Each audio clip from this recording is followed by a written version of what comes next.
역사 속으로 슝슝. 우리의 첫나라 고조선은 어떻게 세워졌을까? 다른 동물과 다르게 도구를 만들 줄 알았던 인류는 그 힘으로 만물의 영장이 될 수 있었어. 게다가 인류는 굉장한 비밀을 알아내게 되지. 농사를 짓는 법이야. 어떤 동물도 먹을 것을 만들어내는 방법을 모르는데 인류는 먹을 것을 만들어내는 방법을 알게 된 거지. 농사를 쉽게 지을 수 있는 도구들도 하나씩 하나씩 만들어 나갔어. 처음에는 돌로 만들었지만 그 다음에는 단단한 금속으로 만들어졌어. 인류가 최초로 다룬 금속은 구리야. 구리는 금속치고 낮은 온도에서 녹기 때문에 비교적 다루기가 쉬웠어. 여기에 몇 가지 다른 물질을 섞으면 매우 단단한 청동을 얻을 수 있지. 청동은 방울, 거울, 귀고리 등 장신구로 만들어져 지위가 높은 사람을 상징하는 데 이용되었어. 이때부터 지위가 높은 사람과 낮은 사람이 발생하고 신분 제도가 만들어지게 되지. 청동으로 만들어진 날카로운 무기는 전쟁에도 쓰였어. 전쟁에서 이긴 사람들은 진 사람들에게 농사를 짓게 명령했어. 이렇게 되자 시간이 남는 사람들이 생기고 그 사람들은 새로운 물건을 만들고 놀라운 생각들을 해낼 수 있게 되지. 국가가 만들어진 거야. 우리나라 최초의 국가인 고조선도 이런 과정을 거쳐 만들어진 나라야. 고조선이 처음 생겨나게 된 때는 기원전 2333년이라는 얘기가 있어. 하지만 이때는 신석기 시대라서 나라가 세워지기는 어려운 때였어. 나라라는 것은 지금처럼 백성을 다스릴 수 있는 조직이 있어야 하는데 신석기 시대에는 아직 그럴 만한 힘센 누군가가 나타나지 않았거든. 다 똑같이 살았지. 역사학자들은 우리 땅의 청동기 문화가 시작되는 기원전 1000년에서 기원전 800년 사이에 고조선이 시작되었다고 보는 것이 옳다고 말해. 자, 리아의 첫 모험은 바로 여기, 우리 역사의 첫나라 고조선에부터 시작돼. 이상한 세계로 가다. 아이고, 별만 보이네. 정신을 차려보니 나는 어딘지 알 수 없는 곳에 앉아 있었어. 도대체 어떻게 해야 좋을까? 눈앞에 보이는 거라곤 풀밭과 저 멀리 숲처럼 보이는 나무뿐이었어. 원래 내가 사는 동네라면 아파트가 보여야 하는데 이곳은 아파트는커녕 지나가는 개도 보이지 않았어. 아유, 신경질나. 이건 모두 지하 때문이야. 아침부터 엄마가 화를 냈기 때문에 내 기분도 나빴어. 다 지아 때문이야. 지아는 어제 이른 아침부터 놀이터에서 놀더니 결국 감기에 걸리고 말았어. 병원에서 목감기라고 했어. 지아는 목이 쉬어 말도 제대로 못했어. 그러면서도 끝까지 입을 다물고 고개를 도리질 치더니 목 아프다면서 마른 밥도 먹지 않고 식탁에서 일어서려고 했어. 엄마는 당연히 인상을 썼지. 빨랑 먹어. 그러자 지아는 입을 있는 대로 쭉 내밀었어. 목 아파서 못 먹겠단 말이야. 지아는 숟가락을 내려놓기가 무섭게 후다닥 뛰어나가 가방을 둘러매고는 대문을 나섰어. 엄마 인상은 완전히 구겨지고 말았어. 엄마는 한숨을 길게 내쉬더니 나에게 말했어. 리아야, 지아가 약도 가져가지 않았구나. 네가 좀 가져다 줄래? 도대체 나을 생각은 하고 있는 건지 원. 나는 엄마 기분이 상하지 않게 조심조심 대답했어. 네, 아무 걱정 마세요. 내가 꼭 약을 먹일 테니까. 나는 얌전히 남은 밥을 마저 먹고 집을 나왔어. 그런데 지아가 저만치에 쪼그리고 앉아 있었어. 너 왜 학교 안 갔어? 아, 언니, 신발 주머니를 안 가져왔어. 지아가 목이 많이 아픈 것처럼 콜록거리면서 말했어. 기침한다고 누가 봐줄 줄 알아? 집에 다시 들어가면 엄마한테 혼날까봐 나보고 자기 신발 주머니 가져오라는 소리 아니겠어? 나는 시큰둥하게 대답했어. 그래서? 응, 그러니까 신발 주머니 좀 가져다 달라고요, 언니. 아쉬울 때만 그렇게 부탁하지? 네 일이니까 네가 알아서 해. 난 학교 간다. 지아는 다시 입을 삐죽거렸어. 지아가 불쌍해 보여서 내 기분도 좋지 않았어. 신발 주머니를 가져다 줄까 하려는데 지아가 고함을 빽 질렀어. 언니 나빠. 만날 나만 미워하고. 나 참 자기 잘못한 건 하나도 생각 안 하고 내 탓만 하다니. 이렇게나 하면 정의로운 내가 도저히 용서할 수 없지.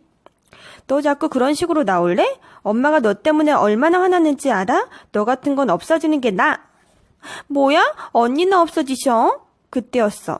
지나가던 할머니 한 분이 우리 사이에 끼어들었어. 다시 생각해보니 그 할머니의 옷차림은 참 이상했어. 뜨개질로 짠 검은색 윗도리에 펑퍼짐한 초록색 치마를 입고 커다란 회색 숄을 머리까지 두르고 있었어. 숄에 가려 얼굴이 잘 보이지 않았지만 살짝 보인 두 눈은 아주 맑고 예뻤어. 에이, 뭐라고 잘 설명하기가 힘들다. 목소리는 분명히 할머니 목소리였지만 뭐 나도 맘만 먹으면 할머니 목소리는 얼마든지 흉내낼 수 있으니까 그것만 가지고는 잘 모르겠어. 아무튼 그 할머니는 이렇게 말했어. 너희들 왜 싸우는 거니? 지아가 얼른 대답했어. 언니가 날 못살게 굴어요. 그러고는 금방 눈이 빨개지더니 눈물을 뚝뚝 흘렸어. 하여간 쟨 우는 데는 천재야. 아니에요. 제가 날 못살게 구는 거예요. 나도 줄 수 없지. 하지만 난 지아처럼 금방 우는 재주는 없어. 대신 얼굴이 시빨개졌지. 너희는 자매냐? 할머니의 질문에 대답하기 싫어서 나는 아무 말도 하지 않았어. 자매끼리 싸우면 안 되지. 그런 소리가 나올 줄 알았지. 정말 어른들은 참견쟁이라니까. 만날 간섭하고 잔소리만 늘어놓으니 말이야. 너희는 서로 안 봤으면 좋겠니? 우리 둘 다 잠자코 있자 할머니가 또 물었어. 그런데 갑자기 기분이 이상해졌어. 할머니의 눈이 나한테 그렇다고 말해 라고 시키는 것만 같았어. 나도 모르게 그만 네 하고 대답을 해버렸어. 나만 그런 게 아니라 지아도 똑같이 네 라고 대답했지. 쳇, 그 할머니한테 난 완전히 속아버렸지. 덕분에 난 이상한 곳으로 떨어지게 되었으니 말이야. 할머니는 킥킥거리며 웃더니 금방 무시무시한 목소리로 이렇게 말했어. 그래 둘 다 그렇게 생각하는구나. 그럼 누굴 없앨줄까? 갑자기 소름이 착 끼쳤어. 금방 정신병원에서 나온 미친 할머니가 틀림없어. 난 얼른 지아를 붙잡으려 했어. 하지만 할머니가 더 빨랐어. 오, 이런 안 되지. 이미 늦었다고. 할머니는 빙글빙글 돌기 시작하더니 점점 공중으로 떠올랐어. 난 깜짝 놀라고 말았어. 어떻게든 지아를 구하려고 했지만 난 근처에도 갈 수가 없었어. 지아도 깜짝 놀라 비명을 질렀어. 언니 살려줘. 그 말을 들으니 갑자기 엄청난 힘이 솟아났어. 있는 힘을 다해 할머니 품속에 파묻혀 있는 지아를 향해 손을 뻗었어. 손끝에 뭔가가 잡혔어. 지아의 발인 것 같아. 나는 그것을 힘껏 잡아당겼어. 그런데 그게 맥없이 쑥 뽑혀 나오는 바람에 난 엉덩방아를 찢고 말았지. 저절로 비명이 나왔어. 아야!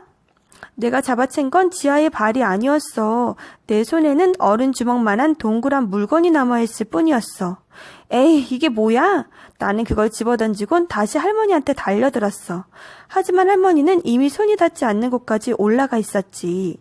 내가 아무리 껑충 뛰어도 소용없었어. 지아는 할머니 품속에서 여전히 큰 소리로 살려달라고 외치고 있었어. 네 소원을 들어주는데 왜 그렇게 난리를 치지? 호호호호. 할머니 목소리가 아닌 것 같았어. 하지만 지금은 그걸 따질 때가 아니야. 지아 내놔요. 나는 팔을 휘두르며 고함을 질렀어.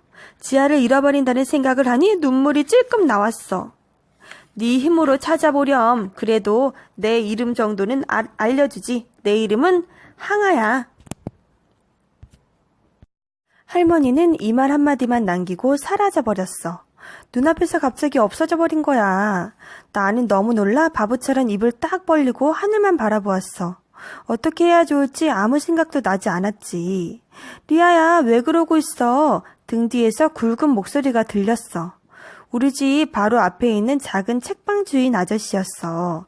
우리 동네에서는 책방 아저씨로 통하지.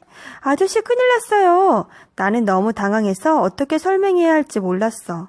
앞뒤도 안 맞게 마구 이야기를 했는데 책방 아저씨가 알아들은 것이 희한할 정도였어. 이야기를 다 들은 책방 아저씨는 얼굴을 찌푸린 채 곰곰이 뭔가 생각하는 눈치였어. 리아야, 그 할머니 품에서 뭔가 빼앗았다고 하지 않았니? 아저씨가 묻는 바람에 나도 그제야 생각이 났어. 아, 그거요? 떨어뜨린 것 같은데. 저기 있어요. 나는 그 물건을 주워들고는 아무 생각 없이 들여다보았어. 가만 보니 그 물건은 상당히 예뻤어. 푸른색 금속으로 만들어진 원반이었는데 한쪽은 아무 무늬도 없이 반질반질 윤이나게 닦여 있었고 반대편에는 이상한 짐승이 납작 엎드린 것 같은 그림이 새겨져 있었지. 원반에 새겨진 그림은 가느다란 칼로 새겨 넣은 것 같았는데 가늘게 팬 홈에서 신비로운 빛이 흐르는 것 같았어. 그 빛을 오래 보고 있으니까 머리가 어지러웠어. 나는 현기증이 나서 그 자리에 털썩 주저앉고 말았지. 왜 그래? 너무 놀란 모양이구나. 책방 아저씨가 한달음에 달려와 날 부축해 주었어. 그러다가 내 손에 들린 원반을 보고는 깜짝 놀라 그것을 빼냈어. 그러면서 내 손을 탁 놓아버려서 나는 다시 엉덩방아를 찢고 말았지. 별로 아프지는 않았지만 기분은 좀 나빴어. 아저씨, 갑자기 손을 놓으면 어떡해요? 이걸 그 할머니가 갖고 있었단 말이냐? 네네, 맞아요. 이건 보통 물건이 아닌데? 보통 물건이 아니라고요? 내 말을 듣지 못했는지 책방 아저씨는 뭔가에 홀린 것처럼 원반에 있는 그림만 뚫어져라 쳐다보면서 책방으로 들어가 버렸지. 어쩔 수 없이 책방 아저씨를 따라 나도 책방으로 들어갔어. 책방 아저씨는 엄청나게 큰 책을 꺼내놓고 뒤척이고 있었지. 역시 이건 두꺼비 모양이었군. 두꺼비 모양이요?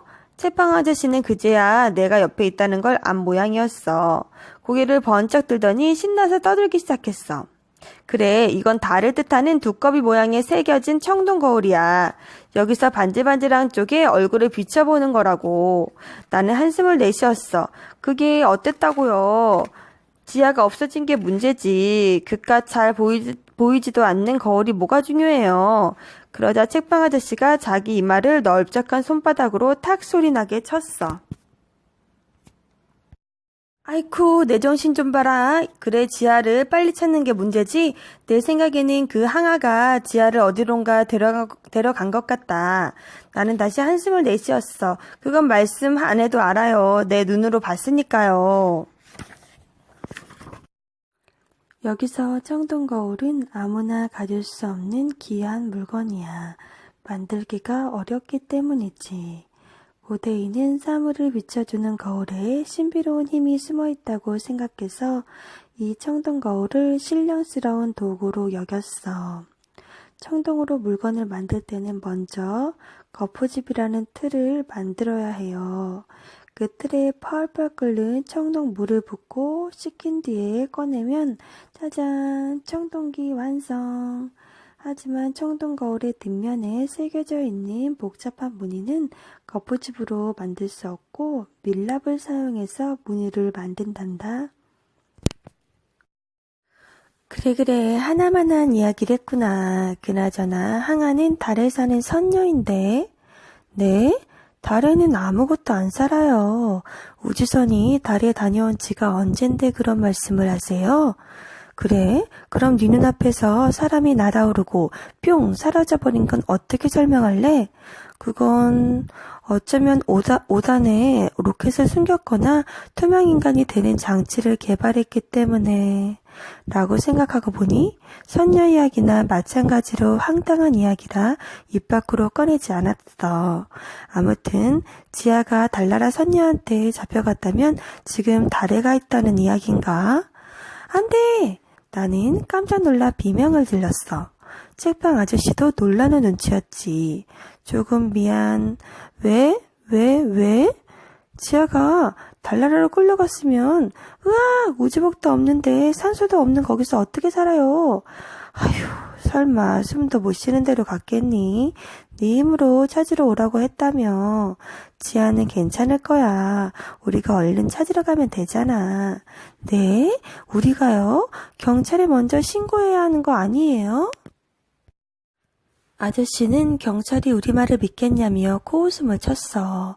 하긴 그렇지. 그렇더라도 그 무서운 항아리인지 선녀인지 어떻게 찾냐고. 나는 무서워서 저절로 몸이 움츠러들었어. 난 가기 싫어요. 무서워요. 책방 아저씨는 눈을 동그랗게 뜨고 뚫어져라 날 쳐다보았어. 에구, 더 무섭네.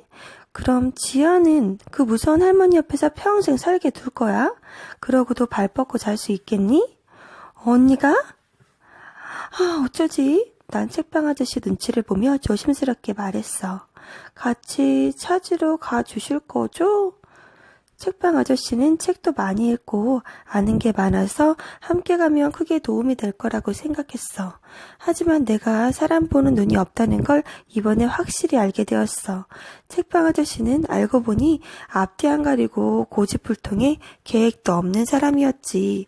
으악! 물론이지. 너 혼자 보낼 리가 있냐? 이건 일생일대의 대모험이 될 게 틀림없어. 가만. 도움이 될 만한 물건을 좀 챙겨야겠다. 책방 아저씨는 중얼중얼 거리면서 책상 서랍이란 서랍은 다 열기 시작했어.